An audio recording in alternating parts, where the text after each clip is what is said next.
Hello students, LPP के segment में मैं आज आपका फिर करता हूं स्वागत। और आज मैं आपको सिखाने वाला हूं इसका मोस्ट इम्पॉर्टेंट टॉपिक जो कि है ग्राफिकल मेथड। हमारे कई व्यूअर्स जैसे दिव्यांशी हैं, विनय सिंह हैं, इन लोगों की बेहद डिमांड पर हम लोगों ने आज इस सेगमेंट को क्लियर करना है कि किसी भी दिए हुए लिनियर प्रोग्रामिंग प्रॉब्लम के सम को हम लोग ग्राफिकल मेथड से कैसे सॉल्व करेंगे। तो बहुत इजी होता है ये। इसको सॉल्व करने से आपके कई फ़ायदे हैं। यदि कोई सम आपको दिया गया है, जैसे कि अगर आप डुअलिटी से कर रहे हैं या बिग एम से कर रहे हैं या किसी अन्य मेथड से कर रहे हैं, तो आप अपने इस क्वेश्चन को बहुत जल्दी वेरीफाई भी कर सकते हैं। और वैसे तो ये क्वेश्चन पेपर में शॉर्ट क्वेश्चन में आता है, लेकिन कभी कभी जब ये आपका लैंग्वेज प्रॉब्लम में कन्वर्ट होता है तो फिर ये लॉन्ग में कन्वर्ट हो जाता है। तो आइए देखते हैं बहुत ही ईजी वे में कैसे आप इसको सॉल्व करेंगे। और साथ में आपसे रिक्वेस्ट है कि अगर आपको समझ में आ रहा है चैनल हमारा और आपको इसके प्रॉब्लम्स और जो हमारी थीम्स हैं, अगर आप इनको समझ पा रहे हैं, इनको फील कर पा रहे हैं, तो आप हमारे चैनल को अधिक से अधिक सब्सक्राइब करें और शेयर करें और लाइक करें। तो आइए देखते हैं। हमने सम दे रखा हुआ है पहले से ही आपका। हमारे पास सम है maximize z is equal to x1 plus x2 subject to the, आपको दिया गया है 3 वैल्यू यहाँ पर दे रखी हैं कॉन्स्टेंट्स की। मैंने 3 का ही लिया हुआ है पहले।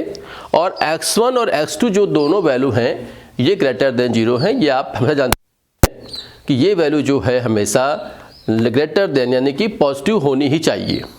ठीक है, तो हम आपको बताएंगे इसकी ट्रिक कि कैसे आप इसको शॉर्टली सॉल्व कर लेंगे। तो देखिए, जो इक्वेशन आपको दी जाए आप हमेशा क्या करिए कि इन इक्वेशंस को इक्वलिटी के फॉर्म में कन्वर्ट कर लीजिए। इक्वलिटी मतलब हो गया इक्वेशन के फॉर्म में लिख लीजिए। तो उससे क्या होगा, जिससे मैंने सब लिया हुआ है, आपका आएगा x1 plus 2x2 is equal to 2000 और यहाँ पर आपका आएगा x1 plus x2 is equal to 1500 और यहाँ पर आपका आएगा x2 इज इक्वल टू 600। ऐसा कर लेने से फ़ायदा आपको ये होगा कि आपको ग्राफ बनाने में बहुत ही आराम रहेगा और आप उसे बहुत ही क्लियरली बना पाएंगे। ठीक है, तो मैंने आपके सामने इन तीनों इक्वेशंस को इक्वलिटी फॉर्म में लिख लिया है और अब आप यहाँ पर यूज़ करेंगे ट्रिक। क्या ट्रिक है? आप इन सारी इक्वलिटीज़ को इंटरसेप्ट फॉर्म में कन्वर्ट कर लेंगे। हिंदी में क्या बोलते हैं इसको हम लोग, अंतःखंड रूप में कन्वर्ट कर लेंगे। उससे फ़ायदा क्या होगा कि हमें जब हम इसका ग्राफ ड्रा करेंगे तो हमारा ग्राफ ड्रा करने में हमें काफ़ी आराम रहेगा। आइए करते हैं।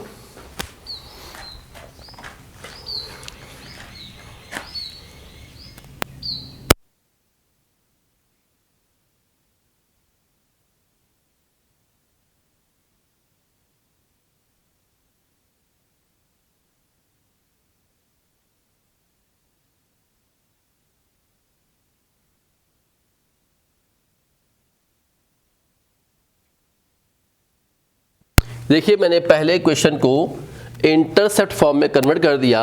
तो इसका मतलब ये हुआ कि x1 पे 2000 है और x2 पे हमारा क्या आएगा, ये x1 पे हमारा ये आ जाएगा 1000 इंटरसेप्ट हमें ड्रा करना होगा। करेक्ट। सिमिलरली ऐसे ही आप देख सकते हैं दूसरे वाले में x1 पे 1500 और x2 पे भी 1500 हमें कन्वर्ट करना होगा।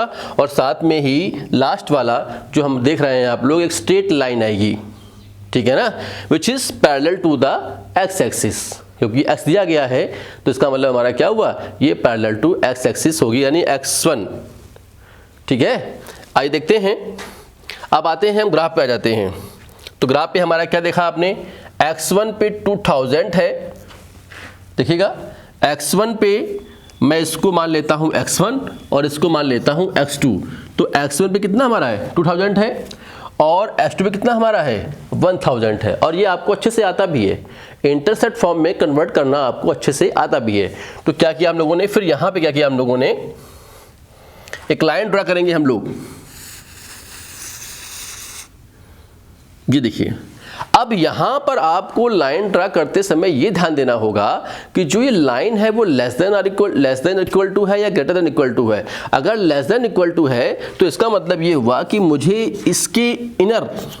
इसके अंदर का एरिया लेना होगा, और अगर ये लाइन ग्रेटर होती तो इसका मतलब ये होता कि इसका एरिया जो है हमें इस लाइन से ऊपर की ओर लेना होता। क्लियर है? ये ध्यान देना है आपको। अगर आपको लेस देन दिया हुआ है तो इसका मतलब ये हुआ कि आपको इनसाइड यानी कि अंदर का जो एरिया है ये कवर करना है। जैसा कि आप यहाँ देख पा रहे हैं, ठीक है, ये एरिया आप देख पा रहे हैं यहाँ पर कि देख रहे हैं आप, जो ये आपका अंदर का एरिया आपको लेना होगा, और अगर ग्रेटर देन होता है तो फिर ये एरिया आपको ऊपर की ओर लेना होता है। क्लियर है? अब हम देख पा रहे हैं कि सेकंड इक्वेशन में क्या हमारा है, x1 अपॉन 1500 और y1 अपॉन 1500 हमको लेना है। तो इधर देखते हैं हम लोग। ये देखिए मैंने लिया यहाँ से ऐसे, आप स्केल से आराम से कर पाएंगे इसको। ये देखिए, चूंकि आप देख रहे हैं कि ये लाइन भी हमारी क्या है, लेस देन और इक्वल टू है, तो इसका मतलब ये हुआ कि इसका भी हमें जो एरिया है वो इनसाइड में ही लेना होगा। करेक्ट है? अब हमारे पास आता है थर्ड लाइन। आप देख रहे हैं ये हमारा क्या है, x2 पे कितना है, 600, ठीक है ना। तो इसका मतलब ये हुआ कि ये देखिए आपका 500 है और ये आपका जो है 600 मैंने कि यहाँ से ले लिया आपका, ऐसे एक स्ट्रेट लाइन कवर कर दी मैंने आपकी, ये मैंने आपकी स्ट्रेट लाइन कवर कर दी। अब होना क्या है इसमें, होना है इसमें ये कि जो आपका कॉमन एरिया है, it means that the common part of these inequalities, only 3 inequalities, then you it shaded, आप इसे सेट कर दीजिए। कैसे?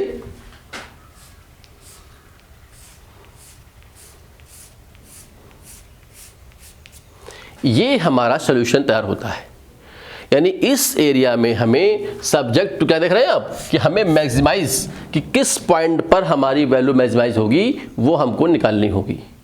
अब तक हम लोग सीखते थे इंटरमीडिएट पोर्शन में कि हम क्या करते थे, जैसे मेरा एक पॉइंट ए है आपका, ये एक पॉइंट आपका मैंने मान लिया बी है, एक मान लिया मैंने आपका सी है, ये मैंने आपके 3 पॉइंट मान लिया करते थे हम लोग। और इन तीनों पॉइंट को हम लोग जनरली जैसे लिनियर इक्वेशन को सॉल्व करते हैं वैसे सॉल्व करके इसको हम लोग यहाँ पर पॉइंट ले लेते थे, और इन पॉइंट्स की वैल्यू को हम बारी बारी से यहाँ पुट करते थे, जिससे हमें मैक्सिमाइज या मिनिमाइज जो भी है, लेकिन इस सवाल में चूंकि हमको निकालना है मैक्सिमाइज, हम वैल्यू फाइंड कर लेते थे।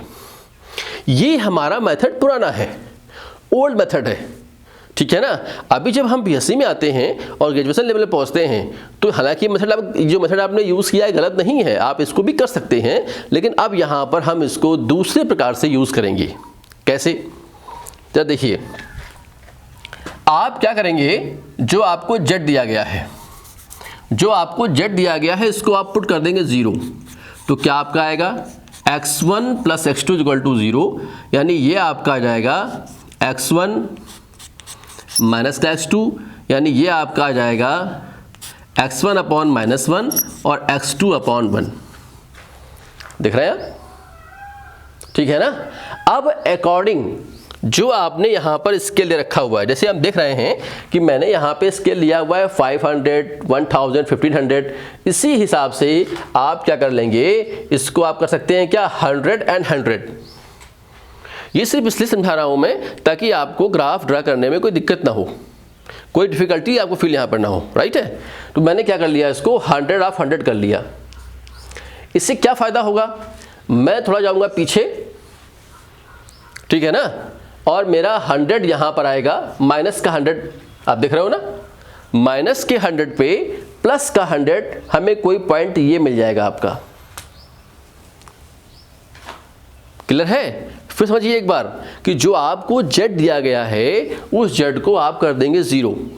0 करने के बाद आप x1 और x2 में कर देंगे, एक रिलेशन फाइंड कर लेंगे, और यहाँ पर आप ये ट्राई करेंगे हमेशा कि जो वैल्यू आप नेगेटिव लेने वाले हो, तो जो आपने एक्सिस ये ले रखा हुआ है x1, उसी को आप नेगेटिव लें, ठीक है ना। नेगेटिव लेने के बाद क्या करेंगे आप कि आप उस पॉइंट को यहाँ ड्रा करेंगे और जो x2 वाला पॉइंट है वो आप ऊपर ले लेंगे। इस पॉइंट को ऊपर लेने के बाद आप क्या करेंगे, इसको इस एक्सिस से मिला देंगे, ठीक है, दिख रहा है आप, मैंने इसको इससे मिला दिया है। और अब आप इसी लाइन के पैरेलल इसी लाइन के पैरेलल सेट स्क्वायर का इस्तेमाल करते हुए, उनका यूज़ करते हुए आप line parallel to parallel draw करते जाएंगे। अगर आपने सेट स्क्वायर को ड्रॉ करना नहीं सीखा हुआ है तो आप हमारे बेसिक सेगमेंट में जाकर के सेट स्क्वायर का यूज़ करना सीख सकते हैं। ठीक है, तो देखिए मैं यहाँ पर सेट स्क्वायर यूज़ करूँगा तो क्या होगा, सेट स्क्वायर यूज़ करते हुए मैं यहाँ पर कई पैरेलल लाइंस ड्रॉ कर दूंगा ऐसे ही, और मैं कहाँ तक जाऊँगा, जहाँ पर आपका ये पॉइंट मैक्सिमम टच करता हुआ जाएगा, मैं उसी पॉइंट को यहाँ पर कंसीडर कर लूँगा। क्लियर है? मतलब बिल्कुल क्लियर है यहाँ पर कि आप z को 0 मानेंगे, z को 0 मानने के बाद z1 बाय z2 बनाएंगे, उसमें एक वैल्यू आपका नेगेटिव आएगा।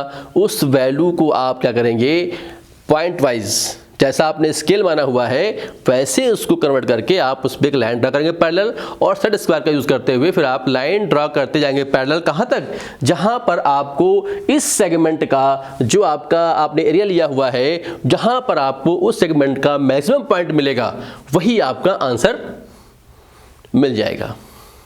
ठीक है, जैसे मैं देख रहा हूँ कि इस पॉइंट पे जो ये पॉइंट देख रहा हूँ मैं, ये हमारा क्या है, ये हमारा मैक्सिमम पॉइंट है।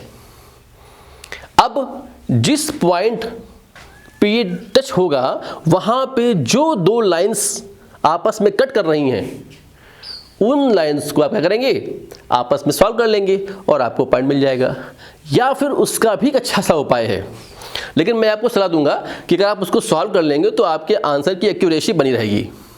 ठीक है ना, क्योंकि एक्यूरेट आंसर तभी आपको मिलेगा जब आपको ग्राफ अलॉट होगा। अगर ग्राफ अलॉट नहीं होता है तो फिर आपको यही करना होगा कि वो मैक्सिमम पॉइंट जहाँ पे आपने टच करना है इस लाइन को, जो आपने लाइन ड्रा की है पैरेलल, उस पॉइंट को जो टच कर रहा है, जो दो लाइनें कट कर रही हैं, उसको आपस में सॉल्व कर लेंगे और आपको वैल्यू मिल जाएगी, और वो वैल्यू आप यहाँ पुट कर देंगे तो आपका आंसर फाइंड हो जाएगा। समझ में आ गया है? अगर आपको ग्राफ अलॉट होता है, अगर आप इस सम को ग्राफ पे कर रहे हैं तो फिर कुछ करना ही नहीं है, क्योंकि जहां पर ये पॉइंट आपका ड्रा होगा, ये आप दिख रहे हैं, वहीं पर मैं एक परपेंडिकुलर ड्रा कर दूंगा ऐसे, और एक परपेंडिकुलर ड्रा कर दूंगा ऐसे। तो ये करना आपको आता है कि ये पॉइंट आपको यहां मिल जाएगा और ये पॉइंट आपको यहां मिल जाएगा, लेकिन ये पॉइंट भी अप्रोक्सीमेट में आता है, एकदम एक्यूरेट आंसर आपको कभी कभी नहीं मिल पाएगा। तो बेटर बेस्ट ये है कि आप क्या करें कि आप जो तरीका मैंने बता रखा है उसका इस्तेमाल करें। तो मुझे उम्मीद है कि आपको ये मेथड बहुत ही आसानी से समझ में आ गया होगा, और अब आप इसको बार बार लगाने का प्रयास करेंगे तो आपको और अच्छे से आ जाएगा। Thank you.